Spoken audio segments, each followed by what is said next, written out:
అర్హులైన పేదలందరికీ ఇళ్లు నిర్మించి ఇస్తామన్నారు డిప్యూటీ సీఎం భట్టి విక్రమార్క.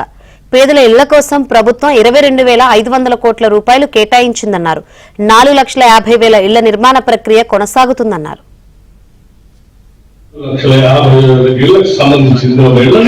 ఒక్కొక్క ఇంటికి 5 లక్షల రూపాయలు లెక్క శాంక్షన్ చేసి అందరికీ వాళ్ళ శాంక్షన్ చేసి కాగితాలు అందిస్తా ఉంటే ఆనాడు ఆదిలాబాద్ నుంచి ఖమ్మం వరకు చేసినటువంటి పాదయాత్రలో ప్రజలకు చెప్పిన మాట నిజం చేస్తున్నందుకు నిజంగా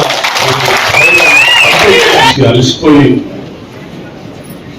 తిరిగి ఇల్లు రావాలి అని ఉంటే ఇందిరమ్మ ప్రభుత్వం వస్తేనే తప్ప వాళ్ళకి ఇల్లు రాదు అని చెప్పి పెద్ద ఎత్తున ఇందిరమ్మ రాజ్యాన్ని తీసుకొని వచ్చినటువంటి ఓటర్ మహాశయులందరికీ తద్వారా ఏర్పడినటువంటి ప్రభుత్వం చేత లబ్ధిదారులుగా ఈరోజు ఇందిరమ్మ ఇళ్లను పొందుతున్నటువంటి మీ అందరికీ కుటుంబ